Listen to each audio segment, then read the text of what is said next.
Resulta lógico preguntarnos qué son la gente sombra. En principio, habría que descartarlos como espíritus desencarnados, almas en pena o simplemente fantasmas. Tampoco son demonios, ni vampiros, y mucho menos ángeles o hadas. No están necesariamente atados a ningún lugar físico.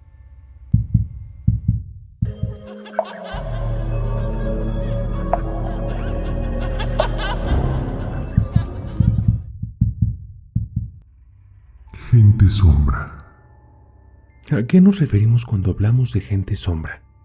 Básicamente a esas siniestras y obscuras criaturas asociadas a las pesadillas, los visitantes nocturnos, incubus, sucubus y otros seres no humanos del plano astral.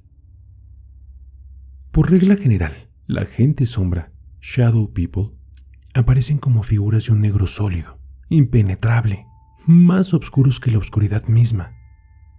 La mayoría prefiere asumir una silueta masculina, visten de largo y sombreros.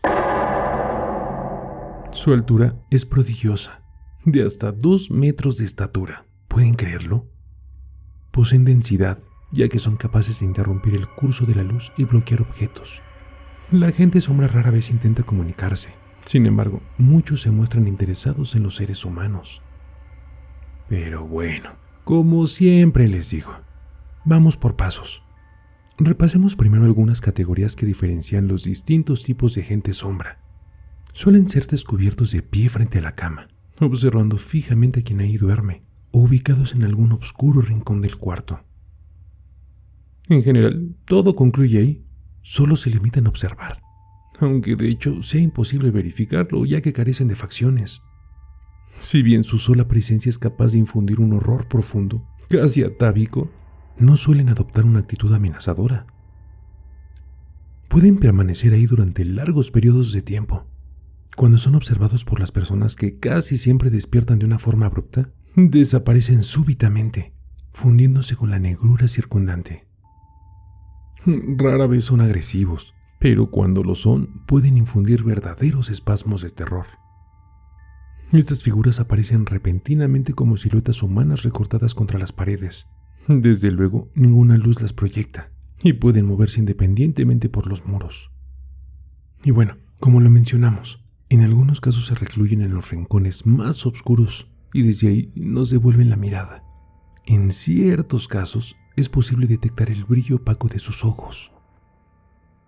Estos seres rara vez son detectados por el ojo humano. Usualmente son capturados por cámaras fotográficas como densos bloques de negrura flotando en el fondo de la imagen. Y bueno, a ver, concluyendo, un breve repaso. Resulta lógico preguntarnos qué son la gente sombra.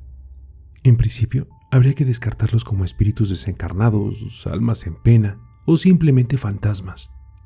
Tampoco son demonios, ni vampiros, y mucho menos ángeles o hadas. No están necesariamente atados a ningún lugar físico, por ejemplo, como ciertos fantasmas se incorporan a las casas embrujadas.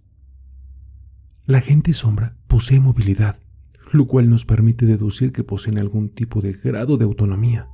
De hecho, hay casos registrados de gente sombra que sigue una misma persona en varios domicilios diferentes, incluso en lugares realmente alejados entre sí. A pesar de su notoriedad, es prácticamente imposible emboscar a la gente sombra, es decir, verlos voluntariamente. La mayoría de las veces son sorprendidos por personas que despiertan en medio de las pesadillas. Sin embargo, algunos cazadores de fantasmas sostienen que nuestros ojos son perfectamente capaces de detectarlos, solo que rara vez de forma tan directa. Cuando miramos fijamente algo, por ejemplo, cuando leemos un libro, es posible que por el rabillo del ojo detectamos alguna sombra furtiva que cruza a toda velocidad a nuestro lado. Cuando giramos la cabeza, ya no hay nada. Sin embargo, podríamos jurar que la sombra realmente existió. Pero quizá no hay ninguna explicación satisfactoria para la gente sombra. Ningún tipo de lugar los atrae, así como tampoco sienten especial predicción por los sitios embrujados. En cierta forma, pareciera que se atravesaran circunstancialmente en nuestro plano, a veces mostrándose interesados en nosotros y otras indiferentes. ¿Por qué algunas personas son vigiladas por la gente sombra? Resulta imposible saberlo. Solo podemos especular que vigilan nuestros procesos mentales, quizás interesándose en nuestros sueños y emociones. No obstante, no siempre la gente sombra se comporta de manera contemplativa. Algunas personas han experimentado horrorosas sensaciones de parálisis, sofocación y ahogos en su presencia. Para muchos, la gente sombra es apenas una fracción de lo que nuestros sentidos alcanzan a percibir sobre seres interdimensionales que atraviesan nuestro plano siguiendo algún propósito que nos escapa. Esto explica por qué a veces se muestran interesados, pero realmente nada sobre la naturaleza de sus ataques. Otra especulación, basada en las circunstancias en las que son detectados, sostiene que es nuestra propia consecuencia que les permite acceso a nuestro plano. La gente sombra solo aparece durante las fases del sueño, o bien bajo un profundo estado de concentración, como decíamos antes, leyendo un libro. Recordemos que, aunque no sea frecuente, muchos sueños atraviesan simultáneamente el plano etérico, astral y mental. También su silueta, oscura y alargada, podría ser un tipo de figura que la gente sombra asume deliberadamente, o quizá la única forma eficaz de manifestarse en el plano físico.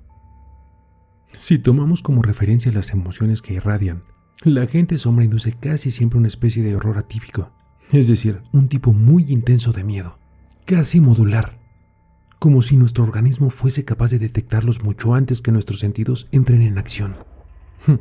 Quizás sea esta alarma ancestral la que nos despierta en medio de una pesadilla para advertirnos de que no estamos solos en la oscuridad de nuestra habitación. No es infrecuente que durante las experiencias extracorporales o los sueños lúcidos se nos adhieran seres del plano astral. Ahora bien, cuando analizamos los casos de apariciones de la gente sombra en general, suelen asociarlas a distintos estados mentales y emocionales más bien turbulentas. Sentimientos como de ira, la soledad, la tristeza, eso sí suele facilitar sus apariciones. En este contexto, la gente sombra estaría asociada a las formas de pensamiento, es decir, larvas, gusanos y parásitos del bajo astral formados específicamente a partir de una idea o un impulso primordial. Y cuéntanos, ¿habías escuchado hablar de ellos? Déjanos en los comentarios cómo te está pareciendo este bestiario. ¿Tienes algún personaje del que quieres que hablemos? Si puedes, regálanos un like, ayúdanos a compartirlo, pero sobre todo, infinitas gracias por acompañarnos. Recuerda, yo soy Raúl, de Terapia de Terror.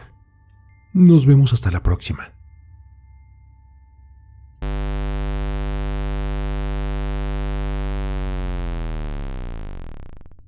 El terror está más cerca de lo que crees. Y no lo digo yo, lo dicen ellos.